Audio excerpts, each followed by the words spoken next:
কুরবানি এটাই বেটার, এটা উত্তম। একজন মানুষ একজন পরিবারের পক্ষ থেকে একটা প্রাণী জবাই করবে, সমস্ত পৃথিবীর ওলামারা একমত। কথা বুঝতে পারলেন? যে আপনার পরিবার যদি একটা ছাগল দেওয়া সম্ভব হয়, আপনি আপনার পক্ষ থেকে একটা ছাগল একটা পরিবারের জন্য যথেষ্ট হয়ে যাবে। যার সামর্থ্য নেই, গরিব মানুষ, দিন আনে দিন খায়, 10-12 হাজার টাকা দিয়ে একটা ছাগল দিতে পারবে না, কিন্তু তার শখ ইচ্ছে যে কুরবানির মতো একটা ইবাদত থেকে আমি বঞ্চিত হব। এখন গোটা গরু দিতে পারে না, গোটা ছাগলে দিতে পারে না। মানে এই ব্যক্তির ইবাদত করার ইচ্ছে, ইবাদত থেকে বঞ্চিত হতে চায় না, লালসা আছে ইবাদতের প্রতি। মানে এই গরিব মিসকিন মানুষটা যদি একটা দুটো ভাগা নেয়, এর জন্য জায়েজ দিতে পারে।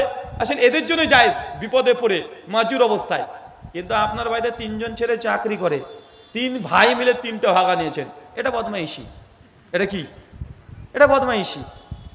আপনার পরিবার থেকে একটা ছাগল দিয়ে দেন, কেন 3টা ভাগা যদি যুক্ত করেন 10-12 হাজার টাকা এমনি হয়ে যায়। ওই গোশ বেশি হবে, মাংস বেশি হবে, এই জন্য ভাগা নিতে হবে, এরকম করলে কুরবানি কবুল হবে না। সূরা মাইদা আয়াত নম্বর 29, নবী আদম ইসলামের সন্তান হাবিল কাবিল 2 ভাই কুরবানি করেছিল। আল্লাহ 2 ভাইয়ের কুরবানি গ্রহণ করেছে না, একজনে গ্রহণ করেছিলেন আর একজনে ধুলি কণার মতো উড়িয়ে দিয়েছেন, 5 পয়সা দাম দেয় নাই। তার মানে বোঝা গেল কুরবানি করলে যে আল্লাহ কবুল করবে এর কোনো নিশ্চয়তা নাই। এটা সম্পূর্ণ তাকওয়া।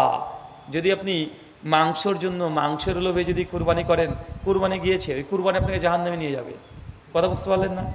আপনি কুরবানি করার পরে সঙ্গে সঙ্গে দাড়ি বাটকাটা না তুলে ভিতরটা আনচান করে, গরুটা কিনেছিলাম, লস হলো না লাভ হলো, মানে কোনো রকম দাড়িতে তুলতে হবে ওকে, মানে ভিতরটা ফেটে যাচ্ছে, দেখি আইটা ফেল হয়ে গেছে, 20 কেজি কম হয়ে গেছে গোষ্ঠটা, বলছে লস হয়ে গেল রে ভাই। বলেন তো এই বেটার কুরবানি কবুল হবে? মানে টেনশনে অর্ধেক ও নিজেই শুকিয়ে গেছে, গরুও শুকিয়েছে। শুকরান। স্বামী স্ত্রী মিলন করার সময় স্ত্রী যদি রাজি না থাকে, জোর করলে কি গুনাহ হবে? বিস্তারিত বলুন। স্বামী স্ত্রী ফিজিক্যালি যেতে চাই, স্ত্রী অনিচ্ছা শর্তেও, তাহলে এটা গুনাহ হবে কি হবে না? এটাকে আধুনিক ল বলছে বৈবাহিক ধর্ষণ। আধুনিক ল অনুযায়ী স্ত্রী যদি অভিযোগ করে, স্বামী কিন্তু জেল খাটতে বাধ্য। কথা বুঝতে পারলেন না? কারণ ফিজিক্যাল রিলেশনের পূর্বে হাজব্যান্ড মানে দুজন কাপলের কনসেন্ট, দুজনের সম্মতি লাগবে। এটা আধুনিক ল। ইসলাম বলছে কোনো নারী যদি বৈধ স্ত্রী হয়ে থাকে, স্বামী যদি তার সঙ্গে ফিজিক্যালি যেতে চায়, স্ত্রী যদি কোনো কারণবশত ওজোর পেশ করে যে তার অসুস্থতা আছে, কথা বুঝতে পারছেন, সে অসুস্থতা আছে, কোনো দুর্বলতা আছে, যদি কনসেন্ট বা সম্মতি না দেয়, এখানে স্বামীর উচিত স্ত্রীর সঙ্গে ফিজিক্যালে না যাওয়া। কারণ আল্লাহ নবী সাল্লাল্লাহু আলাইহি ওয়াসাল্লাম তিরমিজির হাদিস, ওই স্বামী হচ্ছে সবচেয়ে দুনিয়ার মধ্যে শ্রেষ্ঠ মানুষ, ভালো দামি মানুষ, যে তার স্ত্রীর কাছে ভালো। আর আল্লাহ সুবহানাহু ওয়া তাআলা সার্বিক দিক থেকে কোনো মানুষ তো দূরের কথা, চতুষ্পদ জন্তুজনের উপরেও তিনি জুলুম করতে নিষেধ করেছে। স্ত্রীর প্রতি স্ত্রীর এখন অনিচ্ছা, যদি কোনো ফিজিক্যালি প্রবলেম থাকে বা মেন্টালিটির দিক থেকে যদি এখন প্রিপেয়ার না থাকে, এখন আপনি তার সে ফিজিক্যালি যাচ্ছেন, স্ত্রীর সম্মতি দিচ্ছে না, একজন স্বামীর যাওয়া উচিত নয়। কিন্তু তারপরেও যদি স্বামী যদি চলে যায়, যেহেতু হাজব্যান্ড ওয়াইফ কাপল, এটা গোনা হবে না। এটা কি হবে না? কথা বলেন। এটা গোনা হবে না যে সহবাস করার কারণে। তবে স্ত্রীর প্রতি আপনি ইনসাফ করেননি, কারণ তাকেও আপনার লক্ষ্য করা উচিত। শুকরান।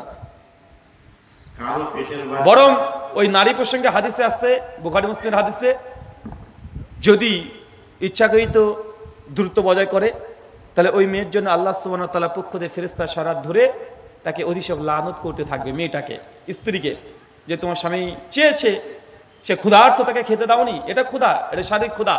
এটা মানুষ সারাদিন পরিশ্রম করেছে, এখন তার খাবারের প্রয়োজন আছে না নাই, ভাত, এখন আপনার সামর্থ্য আছে, আপনি খেতে দিচ্ছেন না, না আমি দেবো না, কোনো কারণ নেই, আপনি দিচ্ছেন না, তো ভাই এটা গোনা কি গোনা নয়? কথা বলেন। গোনা নয়? এটা গোনা। তো শারীরিক যে সেক্সুয়াল যে বিষয়গুলো, এটা একটা মানুষের শারীরিক ক্ষুধা। এটা কি? শারীরিক ক্ষুধা। এখন তার প্রয়োজন, স্ত্রীর সামর্থ্য আছে, তারপরে ইগনোর করছে, এই ক্ষুধাকে নিবারণ করেনি, তার জন্যই ফেরেশতারা তাকে কিরাই লানত করে সারা রাত্রি ধরে। শুকরান। কারো পেটের বাচ্চা অসুস্থ, সে বাচ্চা হলে মা বাঁচবে না, তার জন্য বাচ্চাটা নষ্ট করা যাবে কি? মা গর্ভবতী, ডাক্তার বলেছে এই সময় যদি সন্তান বাড়তে থাকে পেটের মধ্যে আরও, তাহলে সন্তান অথবা মা যে কোনো একজনের রিস্ক আছে, মৃত্যুবরণ করতে পারে।